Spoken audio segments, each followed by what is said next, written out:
नमस्कार मंडळी. आज ना मंडळी एक आगळा वेगळा पदार्थ बनवलेला आहे, पण साधाच आहे आपला आणि जे घरात साहित्य अवेलेबल आहे ते त्याच्यापासूनच बनवण्याचा मी इथं प्रयत्न केलेला आहे. तर आज आपण मटर कचोरी बनवलेली आहे. थंडीचे दिवस आहेत, मस्त मटार येतात आता बाजारात. तर अशा पद्धतीने नक्की बनवून पहा आणि जास्त तामझाम करायची गरज नाही. कुरकुरीतपणा सुद्धा खूप छान आलेला होता. ह्या कचोऱ्यांना मस्त दिसत होत्या. आणि आतलं सारण बनवते वेळेस आपण एक वेगळा मसाला बनवून याच्यामध्ये मिक्स केलेला आहे सारणामध्ये. तर चला तर व्हिडिओला सुरुवात करूया. आणि आता इथं बघू शकता मी मैदा घेतलेला आहे, ओवाळ सोडून टाकायचा आहे आणि चवीनुसार मीठ टाकून घेतलेलं आहे. एक 2-3 चमचे तेल घालून घेतलेलं आहे. पहिलं हाताने चोळून चोळून घ्यायचं आहे. सगळ्या पिठाला असं तेल लागलं पाहिजे कणाकणाला. आणि इथं थोडं थोडं पाणी घेऊन मी घट्टसर गोळा मळून घ्यायचा आहे आपल्याला. तर सैलसर गोळा मळून घ्यायचा नाही, वरं ते थोडंसं तेल लावून द्यायचं आहे. आणि आता याला बाजूला भिजत ठेवायचं आहे. तवर आपण मसाला भाजून घेणार आहोत. बडीशेप घेतलेला आहे अर्धा चमचा, 1 चमचा जिरं घेतलेला आहे, 1 चमचा धनं घेतलेला आहे. आणि याला मस्त असं खमंग भाजू द्यायचं आहे. बघू शकताय मस्त खमंग भाजलं की थंड करून मिक्सरला भरडसर वाटून घ्यायचा आहे. बघू शकताय हाच तो वेगळा मसाला. आणि त्याच मिक्सरच्या भांड्यात 1.5 वाटी इतकं मटर घालून घेतलेलं आहे. 10-12 पाकळ्या लसणाच्या आणि आल्याचा तुकडा, 2 हिरव्या मिरच्या टाकून याला सुद्धा बारीक असं वाटून दिलेलं आहे. मध्ये 1-2 तुकडे मिरचीचे होते ते बाजूला काढून द्यायचं आहे. तर कढईमध्ये तेल गरम करायला ठेवायचं आहे आणि तेल मस्त गरम झालं की तो मसाला याच्यामध्ये टाकून द्यायचा आहे. वाटलेलं वाटण याच्यामध्ये टाकायचं आहे. आणि इथं बघू शकताय गॅसची फ्लेम मी मीडियम करून ठेवायची आहे अगोदरच. आता इथं चवीनुसार मीठ, थोडंसं हळद कलर येण्यासाठी घालून घेतलेलं आहे. बघू शकताय एकजीव करायचा आहे. आणि एक बटाटा अख्खा मी उकडून घेतला होता, तो बटाटा इथं किसून घ्यायचा आहे. बघू शकताय किंवा हाताने मॅश करून टाकलात तरी चालेल. गरम मसाला टाकायचा आहे थोडासा आणि एकजीव करायचा आहे. बघू शकताय एकजीव करून बाजूला ठेवून द्यायचा आहे. जर तिखटचा प्रमाण तुम्हाला जास्त हवा असेल तर तुम्ही याच्यामध्ये लाल तिखटसुद्धा टाकू शकता या ठिकाणी. तर आता इथं बघू शकताय एकजीव झाल्याच्या नंतर मस्त असं गॅस बंद करून ठेवायचा आणि एका ताटात पसरवून द्यायचं आहे. थंड करून घ्यायचं आहे. पीठसुद्धा आता इथं भिजून झालेलं आहे. आता एक लिंबा इतका गोळा घ्यायचा आहे आपल्याला पिठाचा.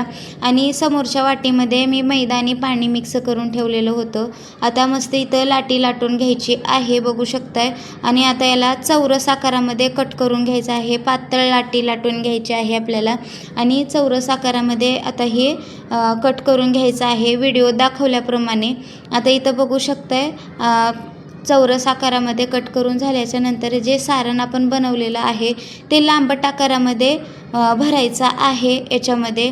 आणि आता इथं बघू शकताय थोडंसं वरती जागा सोडून आणि खालती पण जागा सोडून मध्यभागी कट देऊन घ्यायचे आहेत. व्हिडिओत दिसतच असेल तुम्हाला. अशा पद्धतीचे कट देऊन घ्यायचे आहेत आपल्याला. आता यामधलं सारण बाहेर येऊ नये म्हणून मी इथं हे मैदा आणि पाण्याचं जे मिश्रण आहे ते चारी बाजूला लावून घ्यायचं आहे याला. तर बघू शकताय. आणि आता फोल्ड करून घ्यायचं आहे. व्हिडिओत दाखवल्याप्रमाणे आपल्याला फोल्ड करायचं आहे, म्हणजे जेणेकरून आतलं सारण बाहेर आलं नाही पाहिजे. तर बघू शकता अशा पद्धतीचं गोल आकारामध्ये करून घ्यायचं आहे आणि चिपकवून द्यायचं आहे अशा पद्धतीनं की जेणेकरून आपली कचोरी फुटली नाही पाहिजे तेलामध्ये. तर बघू शकता अशाच पद्धतीचे दुसरेही मी बनवून घेतलेले आहेत या ठिकाणी. बाकीच्याही अशाच पद्धतीच्या बनवून घेतलेल्या आहेत. आता ही साधी कचोरी आपण जे मार्केटमध्ये भेटते तशी बनवलेली आहे या ठिकाणी. तर असं गोल उंडा बनवून घ्यायचा आहे याला आणि आत सारण भरून घ्यायचं आहे. जसं पुरणपोळीचा आपण उंडा भरून घेतो तसाच भरून घ्यायचा आहे. आणि आतमध्ये सारण दाबत दाबत आपल्याला वरती निमुळतं घ्यायचं आहे. आणि ते पाण्याचं आणि मैद्याचं मिश्रण याला लावून मस्त असं वरती चिपकवून द्यायचं आहे, म्हणजे जेणेकरून तेलात आपली कचोरी फुटली नाही पाहिजे. तळहाताच्या साहाय्याने याला दाबून घ्यायचं आहे. आता तेलाचं तापमान थंडच ठेवायचं आहे. जसं गुलाबजामुन आपण तळते वेळेस ठेवतो तसंच ठेवायचं आहे.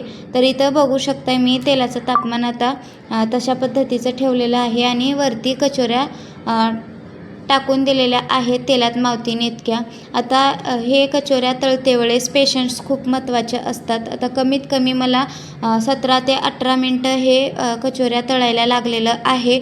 तर उलटपुलट करून ब्राऊन कलर येईपर्यंत आपल्याला कचोऱ्या तळून घ्यायच्या आहेत म्हणू शकताय. बघू शकताय मस्त असं कलर आला की मग याला काढून द्यायचं आहे. बघू शकता किती मस्त दिसत आहेत या कचोऱ्या, अप्रतिम दिसत आहेत. अशाच पद्धतीच्या त्याही कचोऱ्या मी तळून घेत आहे. नक्की ट्राय करा. व्हिडिओ कसा वाटला कमेंट्स बॉक्समध्ये सांगायला विसरू नका.